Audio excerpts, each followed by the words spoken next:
Monu and Bolu were partners sharing profit and losses in the ratio 3:2:1. My dear, तीन partner है, Sonu, Monu and बोलू। Ratio क्या दिया है? 3:1. So can we say 3/2, 2/6 and 1/6, 3/6, 2/6, 1/6? Balance sheet क्या दिया देखो, bank loan, creditor, bills payable, reserve fund, capital account, furniture, land and building, motor car, sundry debtors, bill receivable, investment, cash at bank. Sonu died, मतलब भाई साहब सोनू की हो गई मृत्यु, वो भी कभी 31 अगस्त। अब यहां पर इंपॉर्टेंट क्या है? डेट। मार्च के अप्रैल, मई, जून, जुलाई, अगस्त, पूरा अगस्त जिंदा रहने के बाद बेचारे की डेथ हुई, तो 5 महीना। ये 5 मंथ डिस्कस करना इंपॉर्टेंट है, बिकॉज प्रॉफिट और सस्पेंस अकाउंट इसी के बेसिस पर आता है। आगे क्या कहता है? The partnership deed provided that in the event of death of a partner, his executor is entitled to be paid out. यानी उसके डेथ होने के बाद, सोनू के डेथ होने के बाद सोनू के एग्जीक्यूटर को ये सारी चीजें मिलेगी, इसलिए हमको बोला है सोनूज एग्जीक्यूटर अकाउंट बनाने के लिए। अब उस सोनू के एग्जीक्यूटर को क्या क्या मिलेगा? तो पहला बोला है the capital to his credit at the date of death, मतलब सोनू के एग्जीक्यूटर को सबसे पहले मिलेगा सोनू का कैपिटल। चेक करो बेटा, सोनू का कैपिटल दिया है क्या? सोनू का कैपिटल है 1,80,000। दिक्कत? Second, his proportion of reserve at the date of the last balance sheet, यानी अगर हम ऐसा बोले तो उसको रिजर्व फंड में भी हिस्सा मिलेगा। तो सर रिजर्व फंड कितना है? इनटू सोनू का हिस्सा 3/6, यस और नो? तो 30,000 आपका रिजर्व फंड आ गया। दिक्कत? आगे अरे नहीं बोलता तो भी वही करते थे ना, ये दो सेंटेंस नहीं भी बोलता तो हम लोग बैलेंस, ब्रॉट डाउन और रिजर्व फंड तो डिवाइड करते ही थे, यहाँ पर भी करेंगे। खाली यहाँ पे एग्जीक्यूटर की का नाम आ रहा है, मतलब सोनू का कैपिटल, सोनू का रिजर्व और fund. His proportion of profit to the date of death based on average profit of the last 4 years। जरा ध्यान से सेंटेंस समझना, क्योंकि इसका जो सॉल्यूशन प्रोवाइड किया गया पीडीएफ में वो गलत है। जो लोग स्कैन करके उसका सॉल्यूशन देखेंगे शायद हो सकता है उसका सॉल्यूशन गलत है, या सॉल्यूशन राइट है तो यहाँ पे क्वेश्चन में प्रिंटिंग मिस्टेक है, तो वाइज एंड वर्सा हो सकता है। लेकिन मैं जो सेंटेंस में क्वेश्चन दिया उसके अकॉर्डिंगली सम सॉल्व करने वाले हम लोग। यहाँ पर हमको क्वेश्चन में क्लियरली बोला है कि आपका प्रॉफिट एंड लॉस सस्पेंस, क्योंकि जब भी प्रॉफिट ऑफ द डेथ के हिसाब से बोलेगा तो वो सस्पेंस की तरफ इंडिकेट करता है। अब वो क्या कहता है कि प्रॉफिट, यानी जो हमको प्रॉफिट लेना है वो लास्ट 4 ईयर के एवरेज प्रॉफिट के बराबर है। बेटा किसके बराबर है? लास्ट 4 ईयर का एवरेज प्रॉफिट। ठीक है, तो हमको उसके लिए एवरेज प्रॉफिट निकालना पड़ेगा। समझ में आ रही बात? तो वो एवरेज प्रॉफिट जब तक मिलेगा नहीं तब तक निकाल सकते हैं क्या? नहीं।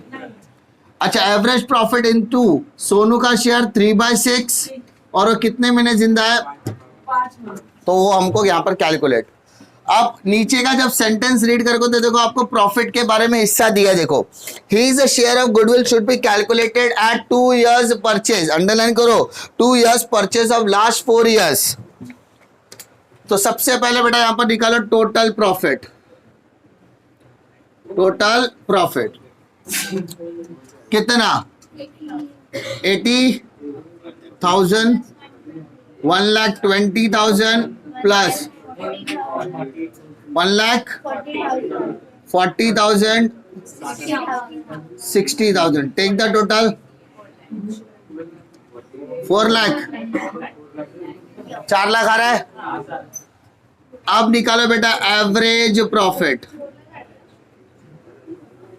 एवरेज प्रॉफिट के लिए total profit upon number of years, तो 4 lakh divided by 4, so average profit कितना आ रहा है? 1 लाख। अब यहां पर हमको गुडविल बोला है, 2 years ऑफ एवरेज प्रॉफिट बोला है ना। देखो सेंटेंस में clearly, goodwill should be calculate 2 year of the purchase of the profit of last 2 years, तो 2 साल, तो 2 into 1 लाख, सो आपका गुडविल कितना हुआ 2 लाख।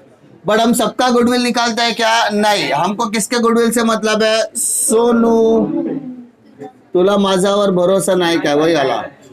सोनू का गुडविल कितना होगा बेटा? 2 लाख इंटू 3/6, तो कैन वी से 1 लाख रुपीज? 3/6, 3 1 3 2 2 लाख में 2 से डिवाइड, तो 1 लाख रुपीज आएगा। तो इसका मतलब सोनू का गुडविल कितना हो गया? Sonu's goodwill account 1 lakh rupees. Clear? जिसको भरोसा नहीं है वो वर्किंग नोट नंबर 2 देख लेने का। क्लियर? अच्छा, अब यही एवरेज प्रॉफिट हमको पीएनएल सस्पेंस निकाल के देगा, तो हमारा एवरेज प्रॉफिट कितना है? 1 लाख इंटू 3/6 इंटू 5/12। क्लियर? 3/6 मतलब 3 1 3 2 ओके। अब कैंसिलेशन करो,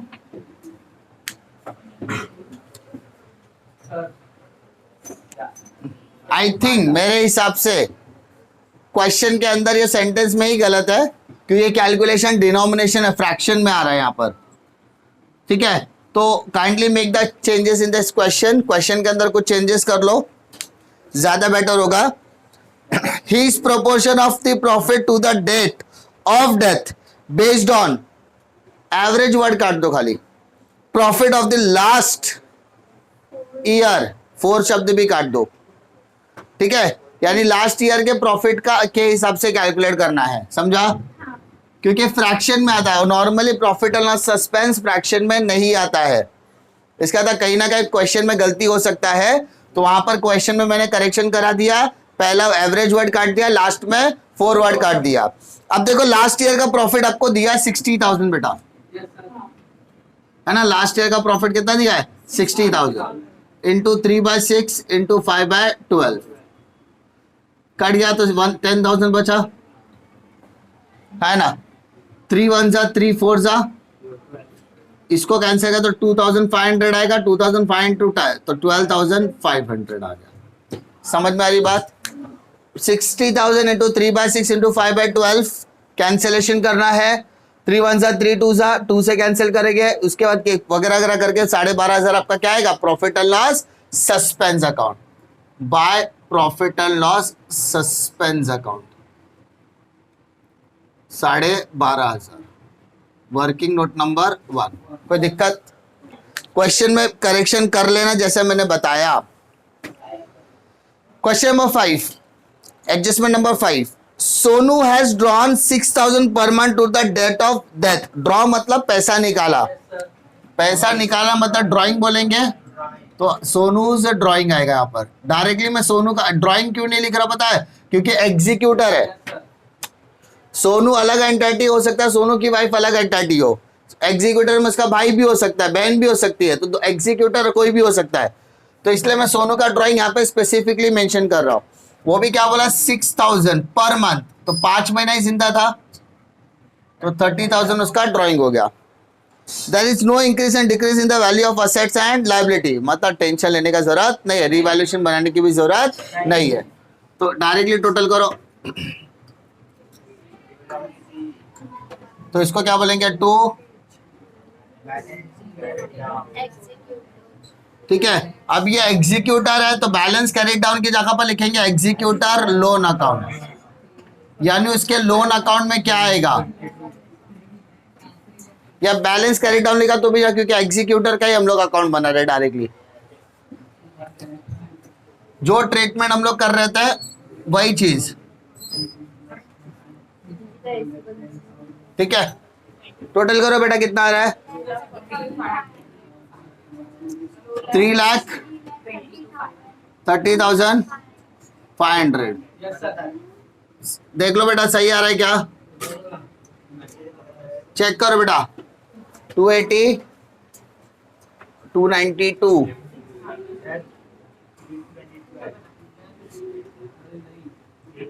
322 आ रहा है। 322,500 माइनस तो 2,92,500 आएगा। आ रहा है क्या? 2,92,500। इसको एग्जीक्यूटर लोन अकाउंट में डाला तो भी चलेगा या बैलेंस कर, क्योंकि वो एग्जैक्टली एग्जीक्यूटर ही अकाउंट बना रहे हम लोग कैपिटल अकाउंट के थ्रू नहीं जा रहे, हम लोग डायरेक्टली एग्जीक्यूटर का अकाउंट बना रहे हैं। इस वजह से यहाँ पे लोन लिखा तो भी राइट है और बैलेंस कैरी डाउन लिखा तो भी राइट है। डिफिकल्टी इस सम के अंदर करेक्शन करवाया था मैंने एडजस्टमेंट नंबर 3 के अंदर, ठीक है। एडजस्टमेंट नंबर 3 के अंदर मैंने करवाया था। क्या था करेक्शन? देखो, his proportion of profit on death or date of death, ठीक है, based on profit of last year. ये करेक्शन था, ये करेक्शन आप लोग करके ले लेना, अदरवाइज बाद में प्रॉब्लम आता है, ठीक है। प्रॉब्लम है क्या? चलो